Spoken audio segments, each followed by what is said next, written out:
again. Hi, I am Zoe with Celebration Magazine Live, and we are here today in person and live on Zoom for a very special presentation. Arden Courts, our partner here in Richardson, has brought in Dr. Tam Cummings. She is an amazing speaker. She's going to be talking about different types of dementia, the stages, some great tips and tricks, and man, this woman is just a wealth of knowledge. So thank you so much for joining us today. My friends in Zoom, if you have questions, you can put those into the chat like we usually do. I can't promise we will get to all of your questions today, but we will most definitely do our best. And Dr. Cummings is here as a resource for you. If you reach out to Arden Courts, they will be happy to help connect you so she can assist you in your journey. So thank you so much for joining us. I'm done talking because I talk a lot. Dr. Cummings, the floor is yours. Thank you, Zoe. Good afternoon. Okay, let's start with Omicron. Is everybody vaccinated and boosted? Everybody's boosted. Okay, Kaiser Permanente released their information 2 days ago of 69,000 of their people who had been vaccinated and boosted who caught Omicron.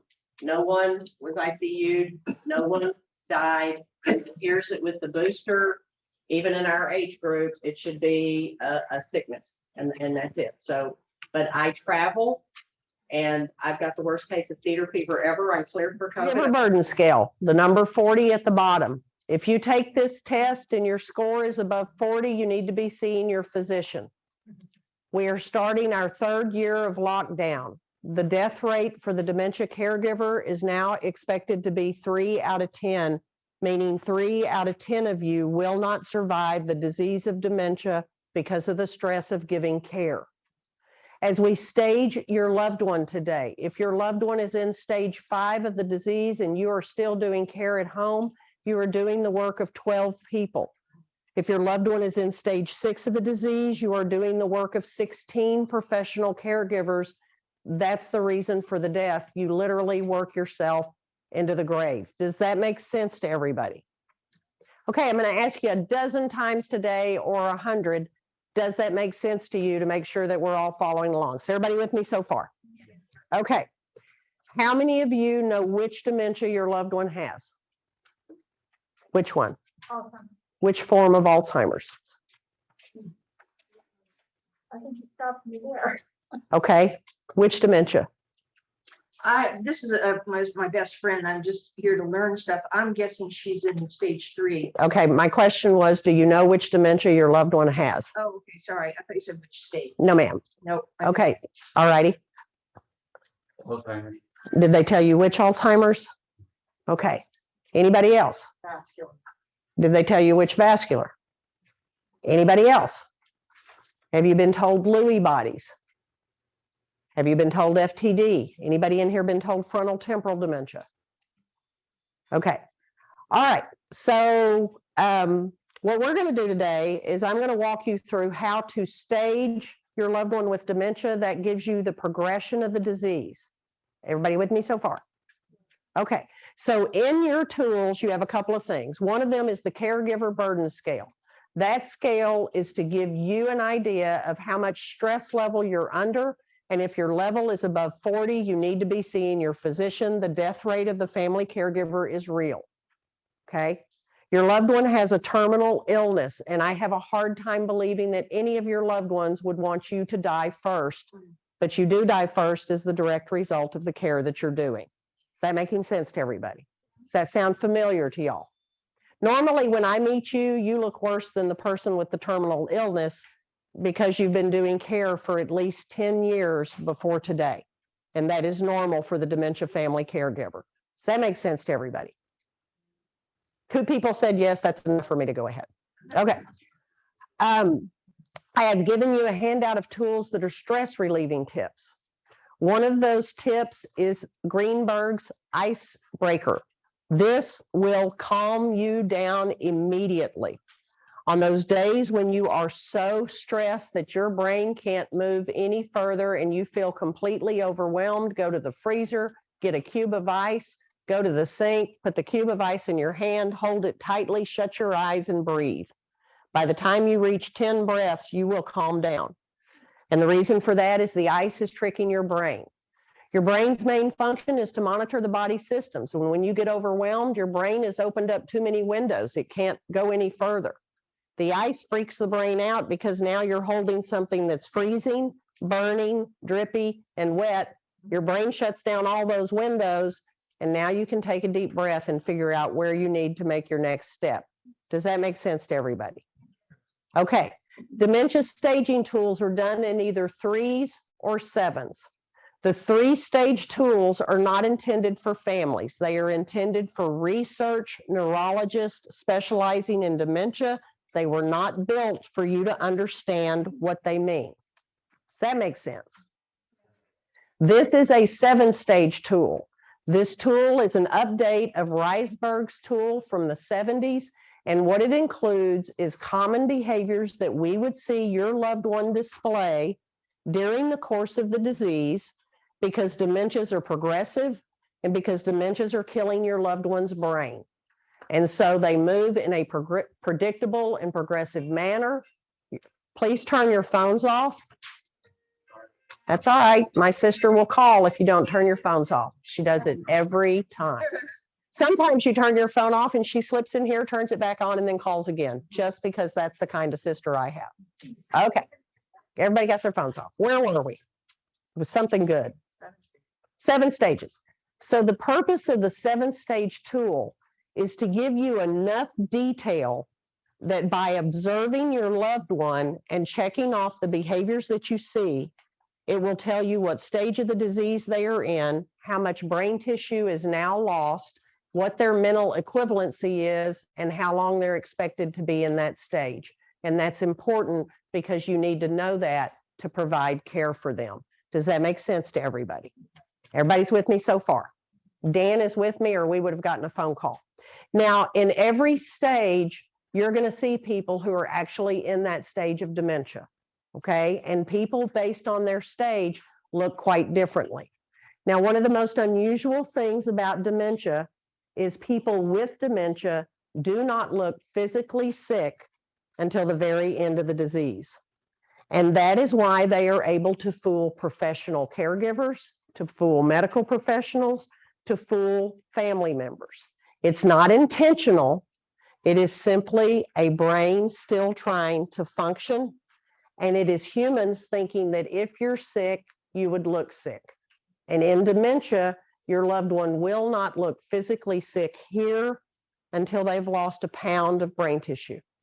And it is only then that they will lose weight and take on what you think of as the look of dementia. Did that make sense to everybody? So they don't look sick until they lose an entire pound of a 3-pound brain. Everybody with me? Okay. There are 3 stages of dementia in this picture.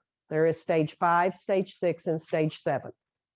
And it is important that you recognize this. Your loved one, even with very extensive brain damage, still has great social skills, because you and I begin to learn those social skills very, very early in life. But you have family members who don't understand this. One of the most common social skills you and I have is called the social conversation. The social conversation is, hi, how are you? And what do you respond? And why do you say fine? Because your mama told you a long time ago, nobody cares. I'm not asking because I care. If you actually told me how you were doing, I would try to get away from you because obviously something's wrong with you. The answer to the social conversation is fine. Hi, how are you? Oh, I'm fine. How are you? I'm fine. How's your family? Oh, they're fine. How's my family? Oh, they're fine. How's your work? Work is fine. My work is fine. How's the weather? The weather is fine. Because you are the caregiver, you have watched a family member or a neighbor or a friend call your loved one and have the social conversation. And after they hung up, they called you and said, I don't know what kind of trick you're trying to play because I just talked to mom, and you know what? Mom's just... And you're sitting watching mom and you're aware that she's hung up the phone and doesn't even know she was on the phone with someone. Does that make sense to you? Okay. Your loved one is not doing it on purpose. The other person triggered that old social conversation. Other people who trigger that conversation are the doctor. The doctor has the same uniform the doctor has had for 100 years. And the doctor comes in and says, well, hi, how are you? And your loved one immediately went, well, I'm fine, how are you? And you wanted to kick them. A woman called me a couple of months ago. She was furious with her husband. Do you know why? She sent him to the doctor and he forgot to tell the doctor he's having memory issues. I said, ma'am, I want you to write that sentence down, read it out loud 3 times, and then call me back. And so she did. Okay. Words you need to take out of your vocabulary. Your loved one is not pretending anything. Every single thing they do, you tell me what it is, I'll tell you what area of the brain is missing. They are not lying. Their brain is simply doing what the brain does. It can't find part of a file, so it hops to another file and tries to fill in the information. Your loved one is not pretending. Pretending takes a 3-pound brain. You wouldn't be here today if your loved one had a 3-pound brain. Your loved one is not acting like. They are responding to social cues around them. Everybody with me? Okay. So, I'm sorry, let's go back to our ladies. So when you look at this picture, this is a stage 5 lady, very early in stage 5. She has a lot of animation on her face. She is very engaged in the person that she is speaking to. There is a lot of stuff going on back and forth. This is a stage 5 person. Now, as a family caregiver, you need to make sure that the professional caregiver is paying a lot of attention to her hands. She has rheumatoid arthritis, which means she has excruciating pain. 50% of the behaviors in your loved one are untreated chronic pain that we develop over a lifetime. How many of you hurt right now? The rest of you are fibbing. And if you hurt right now, how much more will you hurt in 10 years or 20 years or 30 years? There is a chronic pain that comes with each of us, with each decade that we age. So for the rest of your loved one's life, you are going to use something called PAINAD. This is all capital letters, and this is what you will Google. PAINAD. Pain Assessment in Advanced Dementia. And for the PAINAD, PAINAD, all caps. For the rest of your loved one's life, your responsibility is to monthly check their pain and then argue with the physician to make sure they get everyday pain medicine. One of the big things you see in dementia care is PRN medicine. Do you know what PRN means? It means that I've got enough brain to know to go ask this nurse that I need that pain medicine. None of your loved ones have a 3-pound brain. Why in the world would they have PRN medicine? You will have to battle with your physician in many cases to make sure your loved one gets routine, daily pain medication. And before the norther hits, 2 days before, medication needs to be increased because barometric pressure is already changing. Does that make sense to everybody? They can't express the fact that they're having. The way that they express the fact usually is punching someone in the face without any cause or provocation. So on your pain ad, it will list the things that you're looking for, and one of those will be suddenly striking or hitting someone. That is a clear indicator of pain. And because of brain damage, your loved one's brain is dying. They are not able to tell us they're in pain, but common sense tells me this woman must hurt. Look at her hands. Okay? Do not assume the doctor is paying attention to your loved one's pain, because I don't know if you've noticed it, but we have ageism in medicine. Well, she's old. What do you want me to do? I want you to treat her for pain. Everybody with me? Stage 5, all dressed up and ready to go. Looks put together, lots of emotion on the face, very engaging. This person is stage 6. Their features are now becoming flat. There's not emotion on there. There's actually a suspicious and paranoid look about her. She is more withdrawn. And the last lady over there is the beginning of stage 7. There is no affect on her face. Her language skills are almost completely gone. Everything your loved one's doing is directly related back to how advanced their brain damage is. As the brain cells die one by one, they are removed from the body and waste, and they are not replaced. That speck where that brain cell was becomes a speck of cerebral spinal fluid until finally in stage 6, in late stage 5, your loved one's brain is now floating in the cranium instead of filling the cranium. Everything they're doing is brain damage. Okay? Is everybody okay? All right. On your staging tool, you and I are stage 1. We are not stage 1 because we think you're going to get dementia. We are stage 1 because all staging tools must have a baseline of normal, and you and I are aging normally. We know who we are, where we are, and why we are. Y'all know that, right? Y'all just checking the crowd and making sure. Most of us are going to live and die at home. Most of us are never going to require care of any sort. 2 wonderful books that I want you to get and read are The Mature Mind and The Creative Age. These are written by Dr. Cohen. He was a neurologist at, I want to say, Yale Medical School. Okay, The Mature Mind and The Creative Age. When you finish reading The Mature Mind, you will go up to the first 20-year-old person you see and kick them in the leg. You will feel so good. No offense to the 20-year-old people on the back row. You will feel so good about how thick and rich your brain is. If you're here today and you're in your 70s, the roots on your brain cells are this long. If you're here today and you're in your 20s, your roots are this long. And that root growth only comes with age. Think about age. Who do we think of as being wise? Anybody ever in here ever said, you know that Justin Bieber, he's a wise fellow. We don't think that about people in their 20s or 30s or 40s. Wisdom is something that only comes with age, and it comes with life experience. Does that make sense to everybody? Okay. Dementias are diseases of aging, but this is not normal aging. We do not expect you to develop dementia. Something has happened to your loved one that has changed their aging, but it is not normal. Unfortunately, Alzheimer's, both in Texas and New Jersey, is often mispronounced as old-timers. And if there is something out there called old-timers, what happens when I get old? So it's Alzheimer's. It's the name of the doctor that discovered the disease. Okay.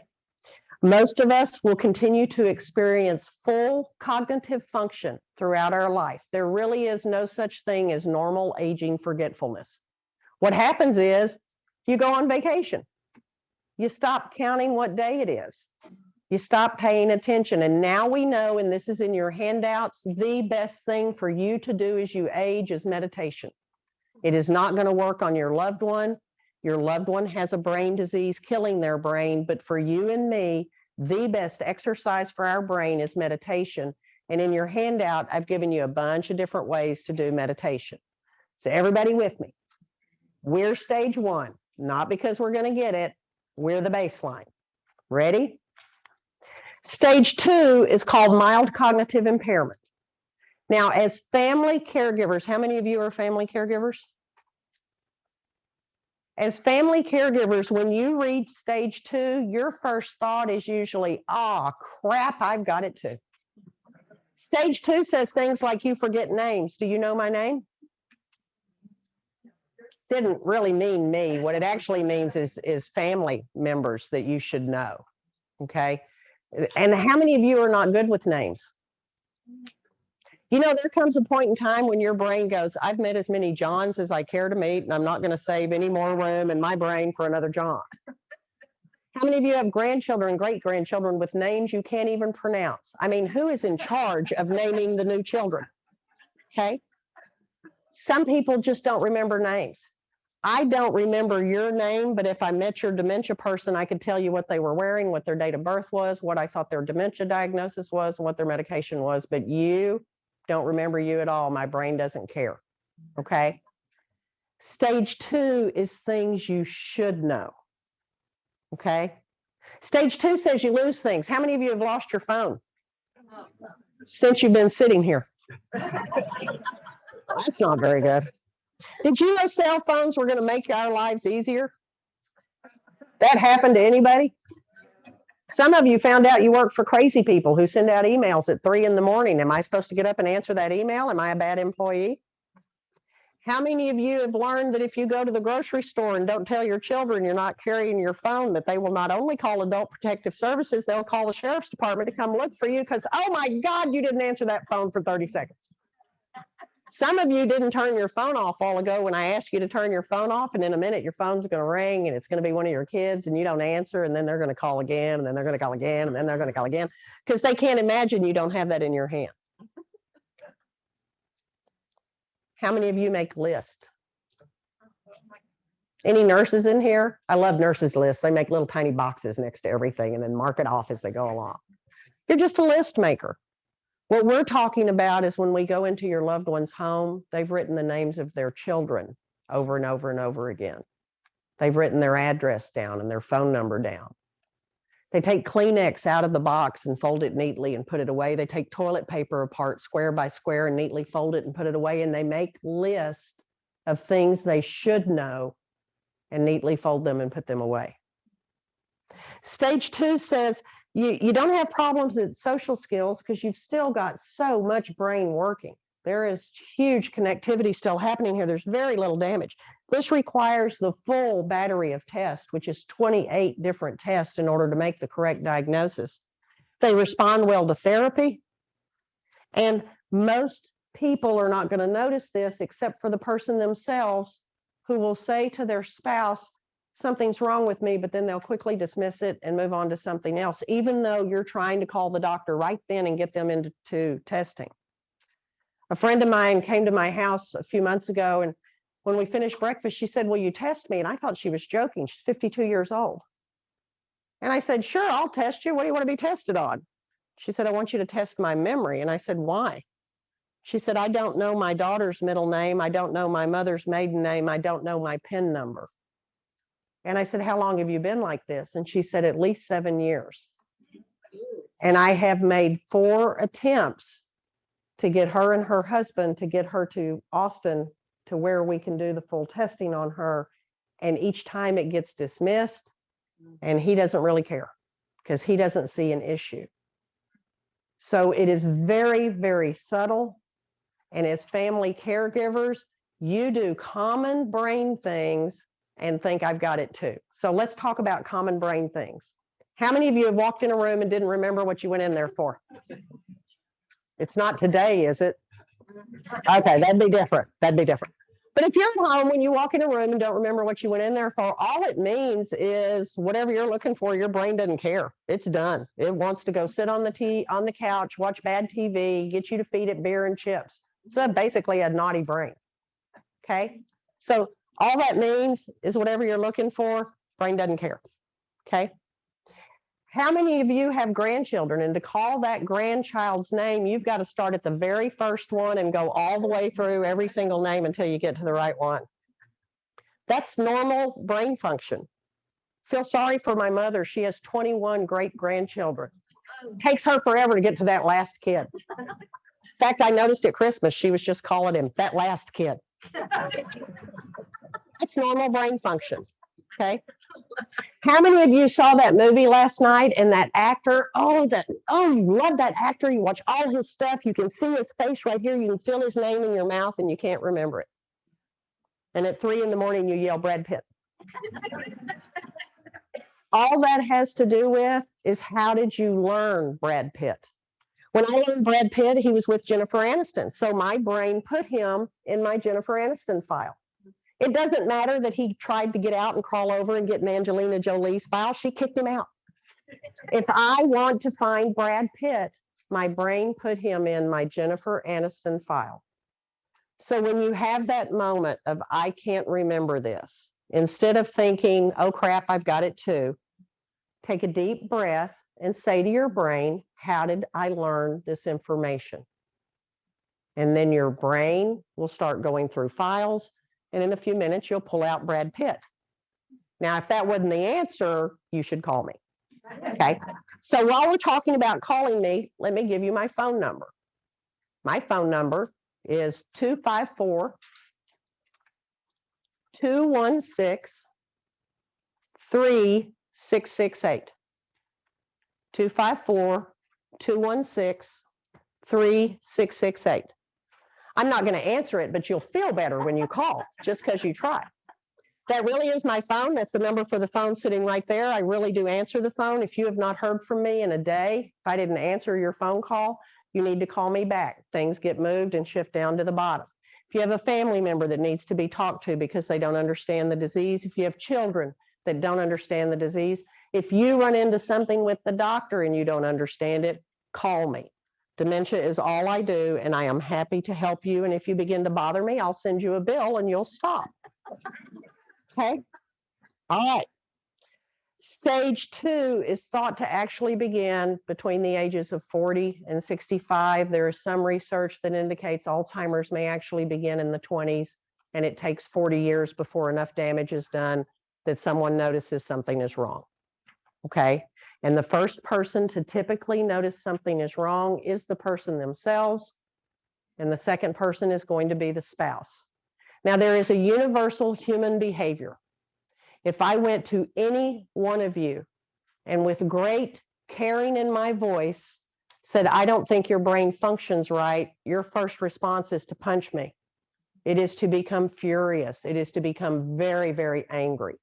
As a rule of thumb, humans do not like having our memory or our brain tested or questioned. That is very, very personal and highly volatile. How many of you suggested to your loved one something was wrong with their brain and they chopped your head off? It is a universal thing that happens, okay? As you look at stage 2 and you're a family caregiver, you have got to remember what is your stress level, what is your depression level, and what is your anxiety level. So I want you to look up the Geriatric Depression Scale. That is the name of the test, Geriatric Depression Scale. It's 15 questions. You answer yes or no. You answer 5 of the bolded answers, and that's a positive test for depression. And this test has a 98% validity rating, meaning you cannot fool it. You are the population of people most likely to have depression and the least likely population to seek treatment for it. And why do you have depression? Because you can't do it. Can't do anything? How many of you have been to funerals? How many of you have buried parents and grandparents, aunts and uncles, siblings? How many of you have buried children, grandchildren, friends, people that you've known since you were little? Everybody wants to live to be 100. Nobody realizes there's nobody you knew with you. There's a downside to it. We know now that one of the early precursors of dementia is untreated depression. There's medication now for depression that goes to work in 2 to 3 days, not 6 weeks. So take the Geriatric Depression Scale and then take the score to your doctor. The next test is HAM-A, all capital letters, HAM-A. This is the Hamilton Anxiety Scale. And I want you to do this not only for yourself, but the Geriatric Depression Scale, you're going to take it for your loved one, and you're also going to take their, Zoe, we need you. You're also going to take the anxiety test for them, and you're going to take both of those back to the doctor. Yay, it worked, never mind. Thank you. These tests are very sensitive, and they give your doctor a better impression of what's going on with you and what's going on with your loved one. And do you think it would make you anxious or depressive to realize that your brain's not functioning correctly? And it's doing the same thing to your loved one. So for you and your loved one, you need to take the test, and then if warranted, get on the medication, because depression is called pseudo-dementia in my field, because it will make you look and feel as though you have dementia. Okay? Everybody with me so far? I want you to do another test for your loved one called the IQ code.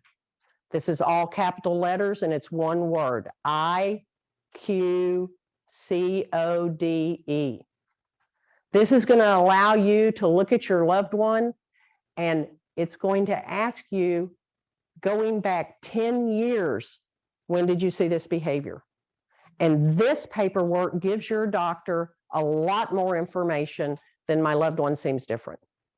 Okay, and it helps you realize that you're not imagining this stuff.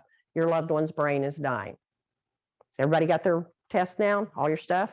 It's a lot of homework here. Yeah. Okay. Stage 3 is where the word dementia would now be used for the first time. Now, there are 128 identified dementias. 9 of those dementias are 98% of all the dementias. Of the remaining 119 dementias, some of them only strike children. Some of them only happen if something really weird occurred. Some of them only a couple of people worldwide have. So we deal with this group of 9, because it's 98%, and it's probably what we're dealing with. So I want you to take the back of your paper now, and we're going to write down those 9 dementias, and I'm going to show you how to use this with your physician. So dementia number 1 is mixed. Mixed dementia. Mixed dementia means we're talking about more than one type of dementia in your loved one. To date, the most we've had in people, or we've had people who on autopsy have had 5 different dementias. Okay. Number 2 is Alzheimer's. And of course, the first question is which Alzheimer's, because there are 4 domains. The third dementia is vascular dementia. There are dozens of forms of vascular dementia. The fourth dementia is Lewy bodies, L-E-W-Y for Dr. Lewy, B-O-D-I-E-S, Lewy bodies. Lewy bodies has unusual hallucinations. They see children, they see bad people coming to get them, they see bugs, spiders, rats, and snakes crawling on them and biting them. They see their spouse or their caregiver having sex with multiple people. The next dementia is frontal temporal dementia, FTD. We typically think of this as people under the age of 60. The next dementia is Parkinson's disease dementia, PDD, Parkinson's disease dementia. 80% of the people with Parkinson's will develop Parkinson's disease dementia. The other 20% die before it becomes the dementia. The later in life a person develops Parkinson's, the more rapidly it becomes Parkinson's disease dementia. The next dementia is Wernicke-Korsakoff dementia, WKD. This is also known as alcohol dementia, WKD, Wernicke-Korsakoff dementia. The next one is Huntington's dementia. This is inherited by the family, by one of the parents. The children either have it or they're a carrier of it. The 9th dementia is CTE, chronic traumatic encephalopathy. This is commonly called football dementia. So you should have 9 dementias. Everybody got 9 dementias? Could you repeat a couple of those? The WKD, what was that for? That's Wernicke-Korsakoff dementia.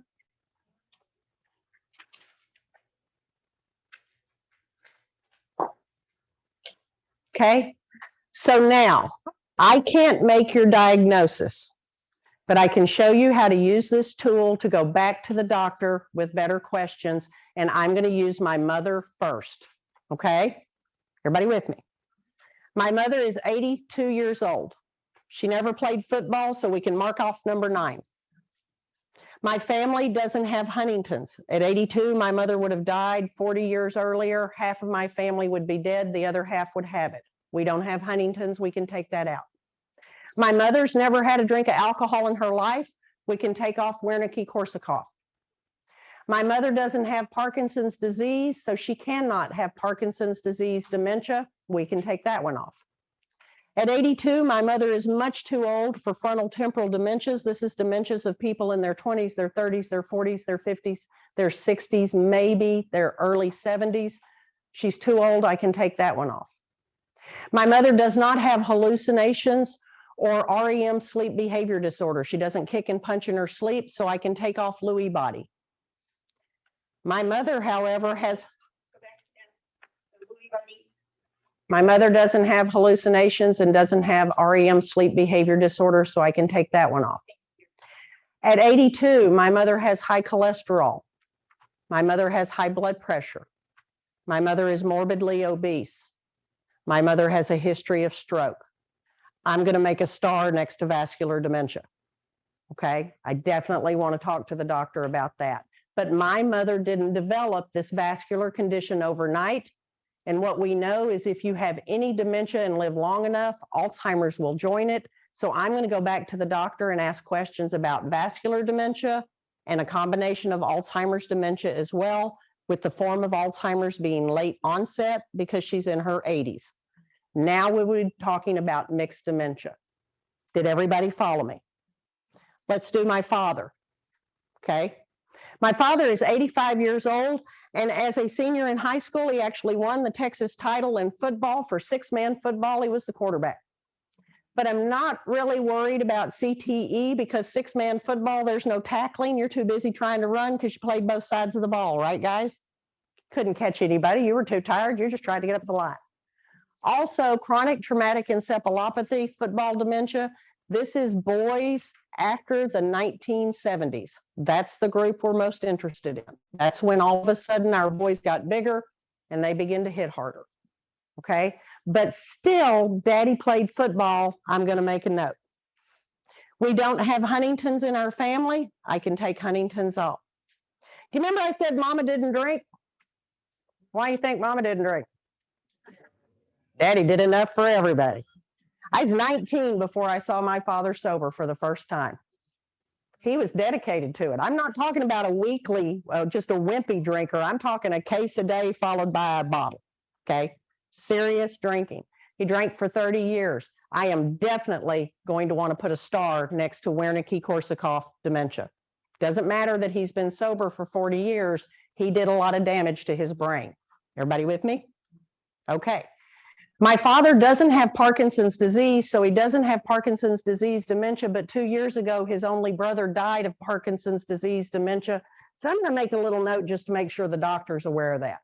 That's something the doctor would want to know. Okay. At 85, my father is much too old for frontal temporal dementia. We can take that one off. He doesn't have the hallucinations or the sleep behavior of Lewy body. So I'm going to take that one off. But every time he had a beer in this hand, what was in this hand?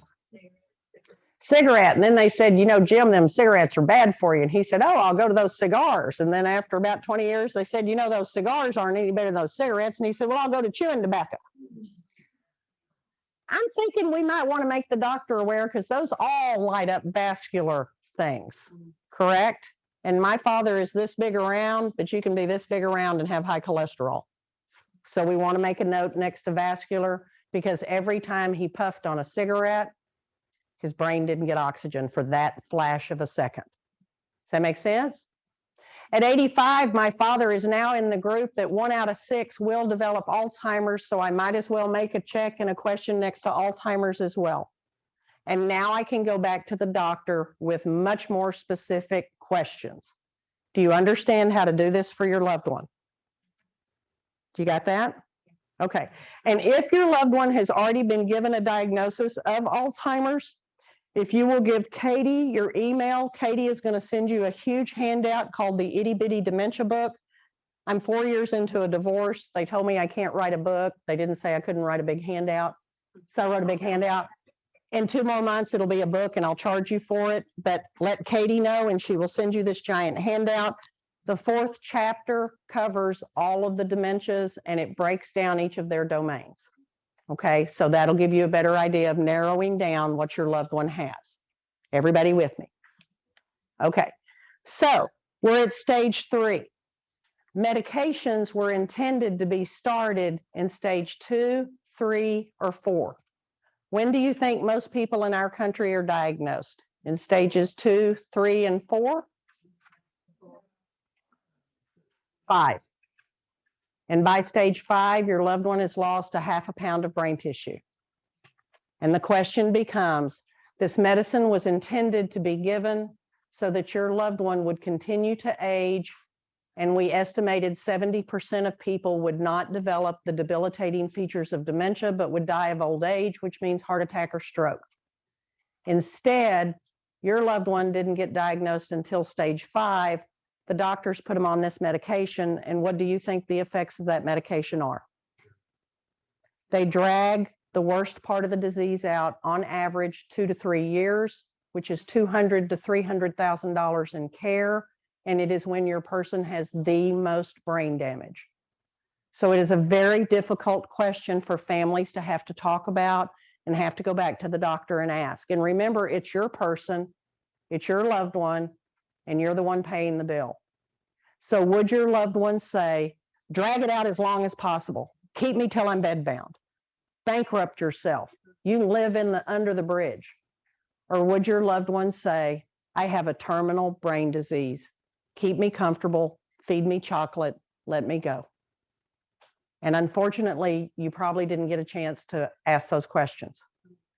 If you go back to the doctor to remove Aricept, Razidine, Exelon, not Namenda. Namenda can stay in place. It stops the brain from building up glutamate, which will kill your loved one. But Aricept, Razidine, and Exelon, you have a 30-day half window, which means the medicine is still in their brain. But after that 30 days passes, your loved one will decline to where they actually are, and the disease will speed up to its normal progression. And those are gut-wrenching decisions to make, but I believe you need to know the information. Does that make sense to everybody? Yes. Aricept, Razidine, and Exelon. You may see Aricept as Dazonapel. Thank you, sir. Because they're all in generic forms yet. Okay, I'm not quite understanding this, that if you're saying you should have had Aricept in stage 2. Aricept, Razidine, and Exelon were intended to be started at the beginning of the disease in stage 2, 3, maybe stage 4. In our country, people are not diagnosed until stage 5. At stage 5, they've lost half a pound of brain tissue, and the medicine simply drags out the worst part of the disease when your loved one has the most brain damage. So if you're on Aricept, you should talk to the doctor about stopping it. You would talk to the doctor about stopping it and understand that doctors are trained to keep people alive, so you're not going to get good feedback from the doctor. Right. Okay? And you also mentioned Donepezil. That is the generic form of Aricept. Okay. Oh, All right. Stage 3 is now the diagnosis. And Zoe, my page didn't correct. We're just broken here today. Yes, ma'am. Ask a question. So if they Progress. started in stage 2 or 3, started Donepezil in stage 2 or 3, when you get to 5, should you ask for that to be taken out? No, you wouldn't do that because of the effect of it, and your person shouldn't have reached stage 5 of the disease. Okay, so the purpose of it was to allow the brain to continue, the cell structures to continue to make function, and the person would end up dying of heart attack or stroke, which is old age, without ever developing the debilitating features, which are stage 5, 6, and 7. But in our country, because we are not socialized medicine, people are not diagnosed until stage 5 of the disease, not because you're not a good person, because you couldn't get them to go to the doctor. And you couldn't get the doctor to see what was wrong with your loved one. Does that make sense to everybody? Okay, talk amongst yourselves for a second. Standard fever. Okay, in stage 3, it now takes the full battery of tests to determine which dementia this person has. Okay, and the full battery of tests is 28 different tests. The state of Texas put together the battery of tests. It's called the best practices model. What do you think they did with it after they put it together? Do you think they sent it to the doctors or stuck it in a warehouse in Austin? I love how well you know your state. If you would like a copy of best practices, Katie has it and she'll be glad to send it to you. When you pull it up, you're not losing your mind. The older gentleman is out of focus. Thought that was a weird thing we did in that, but it lists the 28 tests that are required to make the dementia diagnosis. Okay, stage 3 is thought to last for 1 to 4 years. Places where you notice this is you took your person someplace new and they've always been able to find their way around and now they're lost. Okay. You, the spouse, noticed that something was subtly different with your loved one, and because you're a good and loving spouse, you pointed it out to them and you got your head chopped off and you didn't point it out again. This is very, very subtle. There is minimal brain damage here. It's not even measurable at this point. Okay, if they're at work, they're starting to have trouble at work, they're starting to have trouble driving. And one of the things they're doing, your age group is most likely to die in a car accident by being T-boned at a stop sign or a red light because of not looking left, right, left, right, left, right, and because of the normal loss of peripheral vision. In this group, they are losing peripheral vision. They are very much at risk driving. Okay. Stage 4 is called moderate dementia.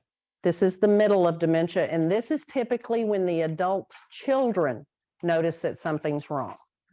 And things are beginning to be different around the house. Subtle things. Mom's house was always spick and span, now it's dusty. She made a pie and she used salt instead of sugar. She's beginning to just not quite complete tasks. She's not getting things fully done. And when I come up to the house, and I'm looking at stuff around the house, and one of the things I'm looking at is how many dings are there on the car. And when you ask the person about all the dings and scrapes on the car, they'll tell you somebody at the grocery store is doing that. And it's your loved one. They're bumping everything because visual spatial function is beginning to be impaired. They don't see things the way you and I see things. There's a decreased knowledge of current events. And for you, the spouse, this is especially painful when you're at the doctor, because when the doctor asks them a question and they don't know the answer, they look to you and you see the pleading in their eyes of, please give me the answer for this. And if you do, the doctor kicks you and goes, stop answering the questions. Okay, so you begin to see them changing. They begin to ask questions more and more frequently. They're beginning to repeat the same questions to you. And it's very, very subtle in the beginning, but it's beginning to be more and more common. Are any of you being shadowed? Meaning you can't go anywhere without your loved one right there next to you. If you're being shadowed by your loved one, your death risk is even higher because the stress that this puts on you. And what you're actually witnessing is not undying love, you're witnessing old emotional memory. How many of you are parents and you'll admit it in public? Wow, not a single parent in here. That's incredible. Do you remember when you had a 2-year-old, a 3-year-old, a 4-year-old, you couldn't peel off your leg, you needed to leave them somewhere? That's that same emotional memory, but it makes it much more stressful for you. Okay. Stage 5 is the start of the terminal stages. Stages 5, 6, and 7 are the late stages of the terminal stages, and they're called this because this is where death is going to occur for most people. Most of your loved ones are not going to live to stage 7 of the disease. Only a few people live to the bedbound stage. Most of your loved ones will actually die of heart attack or stroke in stage 5 or stage 6 of the disease, just because that's how humans die. And as we are here today, if your thought is, why can't that happen? Why can't they just go to sleep tonight and this be over? That doesn't make you bad, that just makes you human. In 30 years, I have never had a family ask me to tell them how to get mama to live to stage 7. Every family I have ever met has had the same thought. This is a horrible disease that is making a shell of my loved one. It is destroying the person that they were. Please, can they just go to sleep tonight and it be over? And if your loved one dies tonight, you didn't make that happen. You don't have that kind of power. Okay. Stage 5 people, it's called moderately severe dementia. Short-term memory issues are now evident. And one of the most common things you see is a repetition of questions. So would you tell me I have a doctor's appointment at 3? You have a doctor's appointment at 3 o'clock. Now, I made eye contact and I shook my head. What did that mean? I got it, right? But a few minutes later, I say, when is my doctor's appointment? 3 o'clock. Now, did you see the difference? And this is a human thing. This is an around the world thing. We give you 2 shots at information. The first time she said, your doctor's appointment's at 3, and birds flew and flowers bloomed. And the second time she went, it's at 3. What happens the third time I ask? She says, I already told you. And I say, why are you mad at me? And she says, you keep asking me the same questions. And I say, no, I don't. And I get mad and I leave. Now, a few minutes later, I forget that I'm upset with her. And she doesn't understand why I keep asking the same question, because she doesn't understand that actually means my hippocampus is now dying. And it doesn't matter how many times she tells me 3 o'clock, I can't remember it, not because I'm trying to drive her crazy, which I'm doing, but because of brain damage. So a few minutes later, I come back through the house, I see her, I'm so happy to see her. She knows the answer to the question, when is my doctor's appointment? And it starts all over again. But how many thousands of times have you been asked, when is the doctor's appointment? Why haven't you fed me? And they're sitting in front of an empty plate. How come I didn't go to the party? And everybody just left, the party was here. Why doesn't my son visit? And he was just here. What you're witnessing is not somebody trying to drive you crazy. What you're witnessing is brain damage. And once you begin to hear that repetitive questions, it means your loved one is now in stage 5 of the disease, and they have lost at least a half a pound of brain tissue. In the beginning of stage 5, your person still doesn't look sick, and they have the equivalency of a 12-year-old. By the middle of stage 5, an 8-year-old. By the end of stage 5, a 4-year-old. Some of you will go to sleep tonight thinking, I swear to God, I've been taking care of a 74-year-old, 4-year-old. And that's where your loved one is. And that's why it feels that way. In stage 5 of the disease, if your loved one is still home, you are doing the care of 12 professional caregivers. If your loved one is home in stage 6, you're doing the care of 16 professional caregivers. That's why the death rate for you is so high. Does that make sense to everybody? Okay. Stage 5 people have good social skills. Social skills we begin to learn as soon as we were born. On the day you were born, someone shook your hand. I had number 20 and number 21, great niece and great nephew, born this year. And I went to see the one born in March. She'd been home for a week. Went to see her, had my mask on, stood from there. And as I left, her mother held up this 7-day-old baby and took her little arm and said, wave goodbye to Aunt Tam. Had another one born in October. Went to see that one. As I left, his mother held him up and said, say goodbye to Aunt Tam. Social skills started the moment we were born. Now, your loved one can't start the social skill. Once they reach a certain stage, they can respond to it. That's why if you walk into Arden Courts, you'll see people and they'll all turn and look at you and nobody does anything till you wave. And then once you wave, everybody waves back. I have to start the social skill, but the social skill is still there. Does that make sense to everybody? Okay, stage 5 people we call all dressed up and ready to go. They don't look sick and they've lost a half a pound of brain tissue.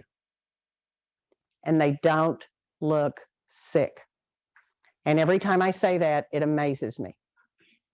They don't look sick and they have extensive brain damage. Would you really let somebody with a 2.5-pound brain drive here?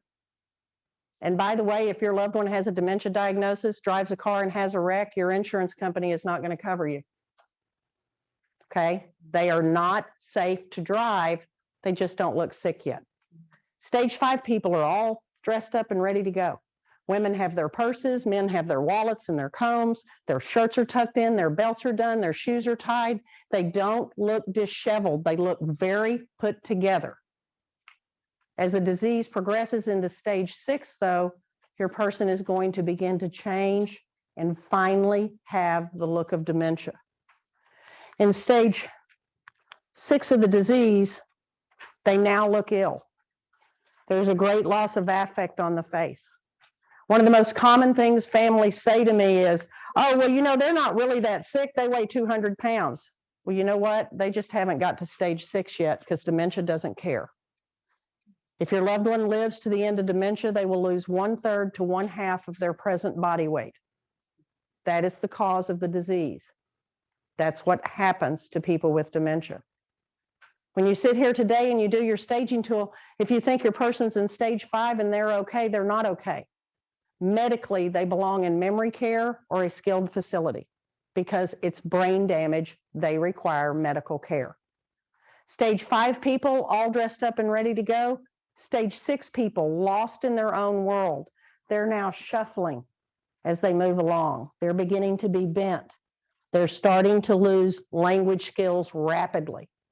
And you notice this. What does this mean on your loved one? Parkinson's. But it's not actually Parkinson's. It's a Parkinsonian effect that comes to people with dementia. And it happens because the disease has now reached the medulla oblongata. It is now underneath the brain and beginning to attack the brain stem. In stage 6, your loved one begins to lose weight because now they are awake and moving for 36 to 72 hours at a time. You and I can't keep up with that. If humans don't go to sleep every 12 or 14 hours, we can't function. They can do that for days and then sleep for days. You may have a loved one who's up in the middle of the night trying to get ready to go to work, has breakfast, and then takes a 10-hour nap. Their schedule is completely turned around because of brain damage. They now look sick. And no matter what we do, they will begin to lose weight. In stage 7, the person is now bedbound, and they are totally reliant upon you and I for care. Now, most of your loved ones are not going to live to stage 7. Most of your loved ones will die of heart attack or stroke in stage 5 or 6 of the disease. Okay? Because you're here today, people don't seek this kind of environment until their person's at least in stage 5 of the disease. And as I look at you today, I see caregivers, and I say this with the most meaning I can, you guys don't look good. When I meet caregivers, the caregivers look worse than the person who has the terminal brain disease. You've got to find a way to have care for your loved one. Does that make sense to everybody? So because you're here today, I assume your loved one is at least in stage 5 of the disease. But go ahead and start back in stage 3. And think back to holidays, because holidays are when we're most likely to be around our parents or to be around family to notice. Go back to stage 3 and start looking at all of those behaviors and think, when did I see this happening? What year was it? And continue until you are no longer checking boxes. And remember, I grade harder than you do because I'm looking at clinical features. This is not my mother, my father, or my spouse. I am usually a half a stage in front of you. When you finish staging your loved one today, draw a line and date it, and then do not look at this staging tool again for 2 months. If you read this staging tool every day, you will begin to see yourself in everything, and you don't have dementia, so don't do that. Does that make sense to everybody? Is everybody good with that? Okay, so you're going to start in 3, check off every behavior you see. You're not going to check off every behavior. Some of the behaviors are to clue us it's Lewy body. Some are a clue for FTD. Some people never sundown. Some people have sundowning from stage 3 until they can no longer move. But do your staging tool today. Expect it to be emotional. If you have a good friend, have the friend do a staging tool at the same time and see where y'all end up. And then every 2 months, check the progression of your loved one as to where they have progressed to. Does that make sense to everybody? Okay. Do you have any questions about what you need to do? I didn't quite understand about the holiday part of it. When you look at the behaviors, go back and think, when did I see this behavior first happen? And most of the time that's going to occur on a holiday, because holidays are when we're in the house with the family for 48 hours and we finally see what's happening with mom. Okay, so just try to look back and think, how many years did I see this happening? Does that make sense to everybody? Is everybody okay? Y'all don't look okay. Anybody have any questions? Yes, ma'am. Is someone saying that we're the best space to possibly prevent maybe the quickest progression is to get pain have them on these particular pain meds during stage, like 2 to 4? The pain med has nothing to do with the progression of the disease. It's just that 50% of the behaviors of a person with dementia, and a person with dementia has on average 1 behavior episode a day, they're directly related to untreated pain.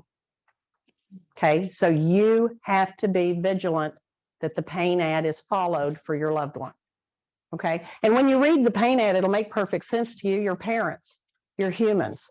It's going to tell you to measure their vocalization, their facial expression, how they're breathing, how they're moving. Can they be consoled?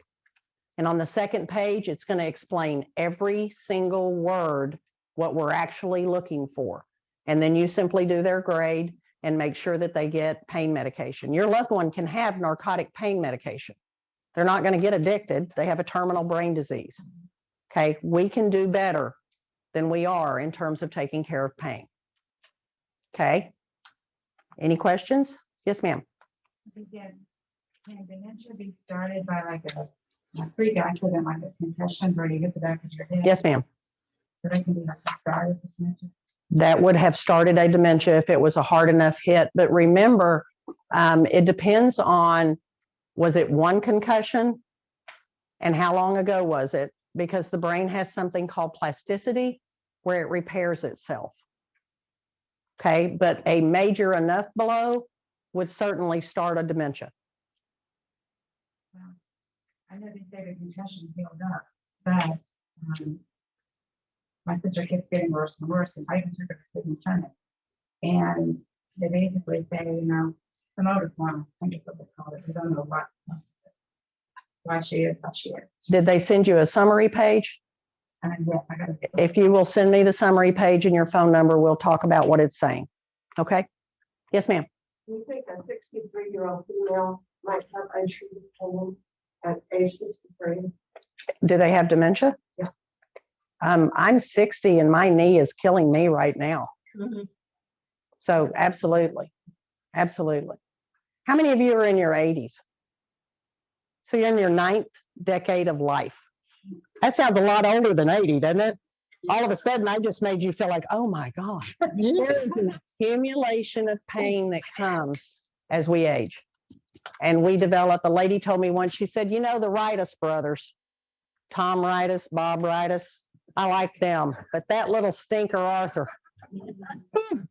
And then you get the bursitis, the tendonitis, you find out that bone you broke in high school has developed arthritis. And if any of you have had, your loved one has had a knee replacement or a hip replacement, they have had amputated bone, they have arthritis where that bone was replaced. Okay, and we're the ones that have to watch for it because they can't adequately tell us they're in pain. So we look at their behaviors. Yes, sir. Looking at the people that we're caring for, it seems like they fall in like stage 2 through 7, like or 6 or 5, whatever. It seems like we give us a lot of tools to do like kind of a self-analysis. But you mentioned taking your friend to Austin. Is there like a way to really like find exactly where they are today? Yes, sir. You would go here, y'all go to Southwest, Texas Southwest? UT, I'm sorry, UT Southwestern. Baylor has which one? Yeah, Baylor. And then Austin has a couple of places. San Antonio has the UT Medical School. So the major cities in Texas do have places to go where they would do the full battery of tests. Okay, and I'm going to send her something called the Itty Bitty Dementia Book and something called the Best Practices Model. And it has on there what you can anticipate and what tests they should be doing to give you that definitive diagnosis. Okay. Yes, ma'am. Once a brain has been injured, brain injury, over the years, does it continue to die off or can it just stay? It depends individually on what it was and the person and what rehab was done. It just is all very, very individual on a single traumatic brain injury. Because it could be severe enough to cause dementia in that moment, or it could be something that the brain manages to heal around. Dr. Cummings, Yes, ma'am. if anyone is in here has any other questions, can you repeat the question so that people? Yes, I'm sorry. I will repeat the questions. Yes, ma'am. If you have had the battery of tests, I'm not sure if it's been, like you say, the whole 20 days. Does that need to be repeated at any time? It shouldn't be. If they've had the testing done, there shouldn't be a need for a repeating because it's not fun. The neuropsych portion alone is painful. Just that whole day of having stuff read to you and having to give it back to them is difficult. So the diagnosis should have been made. Okay. She asked, would you retest someone after they've been tested, had the full battery of tests? Can you explain more about Parkinson's? Are there separate stages for that? The stages for Parkinson's are the same as the stages on your staging tool. And the later in life a person develops Parkinson's, the more rapidly it becomes Parkinson's disease dementia. If your person has Parkinson's disease dementia, you are also watching for Lewy bodies. If your person has Lewy bodies, you are also watching for Parkinson's.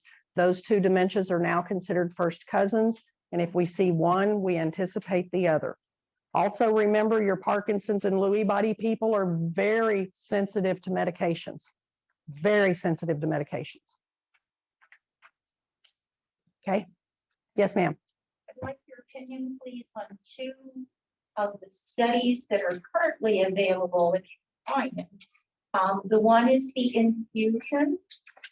I have not done any looking at that. Okay. The other one is in Austin. It's the Alzheimer's 2 study where they actually implant a couple of leads into the memory portion of the brain. Yeah, Dr. Bertelson and Dr. Winston haven't finished that research yet. Correct. There is a study going on. So there's nothing written about it because it hasn't been finished yet. Would you consider putting someone into that study, possibly? I would not ever put my loved one into a study because you never know which one they're getting. And you're now having to drag them somewhere to go do this thing, which is not pleasant. And they have a terminal brain disease. Why would I do that? Okay, so that's a hard one. It's hard. I respect families that do that, but that is not something I would do for my loved one. Okay. Yes, sir. Oh, Do you have a lecture schedule that you're going to be in Tarrant County in the next couple of months? no, ma'am. Not something. No, ma'am. You can see me monthly. Arden Courts does a podcast series, and then there's a whole page that is my material. If you start in January of 2021, each month builds on the previous month, and you can go online and watch for free. Thank you. You betcha. Okay. I got so- questions. I have questions. in We have chat. questions from the computer system. We thing. sure do. Yes, sir. I host a men's support group, Yes, sir. and there's maybe 8 to 10 to 12 of us together. What would you recommend based on the different stages of the dementia? What type of handout can I pass on to them? Because some of them are early stages, some of them are very late stage. If you will simply send me an email, I will send you a whole bunch of handouts. Absolutely. So if anybody needs handouts on dementia, if you have a question on dementia, simply send me a note and I will get you information back. Okay. Questions from our people on Zoom, We friends? do. We have questions from our Zoom friends. So one woman stated she believes that her husband is having memory loss, but he doesn't believe that he has a problem. And That is a normal thing. so that they is- can't hear it, but there's a lot of chuckles in the room because Yeah. most people have experienced That is that. called a nosognosia. It is the inability of the brain to realize that it's damaged, and it is completely normal in dementia. Some of you have had arguments with your loved ones without meaning to, because you pointed out to them, you just did this thing wrong, and they have no idea what you're talking about because the brain doesn't recognize that something's wrong with it. Now, that does not mean in stage 5, y'all don't see that 2-second thing of something's wrong with my brain, I want to kill myself. But then that is gone and doesn't exist in their brain anymore.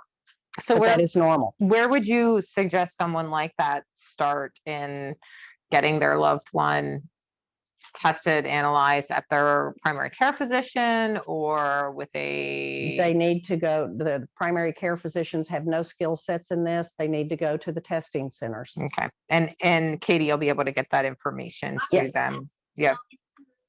Perfect.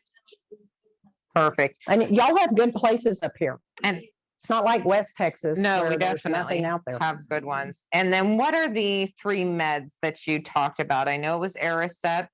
Razidine and Exelon. Okay. Razidine and Exelon were developed because people had such a gastrointestinal reaction to Aricept, Mhm. upset stomach all the way up and down the line. And so Exelon is a patch that goes on the back, and then Razidine was the third one that was developed. Okay, we had a question asking about antidepressants and other meds. Can they cause dementia? No, they do not cause dementia, but they help the person with dementia. And if your person, once they get on their antidepressant, it stays on with them to the end of life. Hospice does not remove the antidepressant. Right, so your suggestion would be if someone was on antidepressants and they said it was being that if it wasn't, you know what I'm trying to say.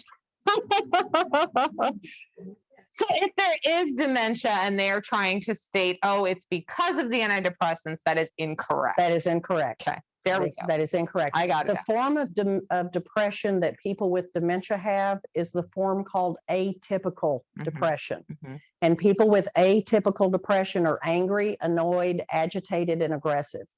So it is not the same presentation as what you and I think of as I'm going to go sit in this room and I won't come out and play. It is much more of an agitated thing, and it takes a higher dosage of the antidepressant. And your family, you've got to stick with it till you get to the right dosage and the right medication. And then angry, annoyed, agitated, aggressive person should feel better. Perfect. How does a stroke fit into all of this? Strokes are part of the vascular dementia family. Okay. Does Medicare cover testing? Do you I know? don't do Medicare, Medicaid insurance. I know nothing about any of that stuff. Yep. So that's something you should reach out to your insurance Yeah, about. reach out to your Yep. insurance or your physician. And then, do the meds actually help? If they are started in stage 2, 3, or 4, yes. Okay. If they are in 5 or 6, you're drawing out when your person has the most damage. Perfect. So very difficult. Okay, so I'm here tomorrow. And so what we agreed with the group that met earlier is that if any of you would like to come back here tomorrow at 10 o'clock, I will cover the 9 dementias. And by the time you get here, Katie will have emailed you the Itty Bitty Dementia book, and we'll be able to go through and I can give you a lot more detail about the types of dementia, your loved one, what you guys are dealing with. So if you would like to come tomorrow from 10 until about 11:30 or 12, you're more than welcome. You just need to let Katie know why you're coming or that you're going to be here. Okay. Also, if you want a book, Katie will get you a book. She's that good. And now I'm going to ask Katie to step out for a second while I tell you something Katie doesn't know about.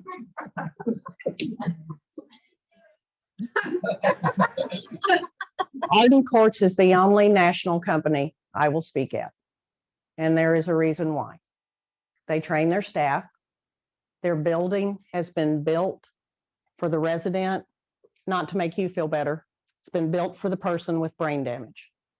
And the final thing is when your loved one dies, what door do you think the building takes them out? The back door. What do we take out of back doors? Trash. When your loved one dies at Arden Courts, the staff is called to attention. A special quilt is placed over the gurney with your loved one. The final hands that did care for your loved one are the hands that walk that gurney out of the building. Your loved one's favorite music that you will have requested or that they already know that's their favorite song will be put on the intercom, and it's the only time the intercom is used. If you go to any Arden Court, you'll see a golden bell. That bell is rung by the staff to let God know your loved one's on their way. That is how you do dementia care, with respect. And that's why I am always happy to talk for Arden Courts. Okay, God bless y'all. Good luck to y'all. You really, really can call me anytime. Okay, good job today.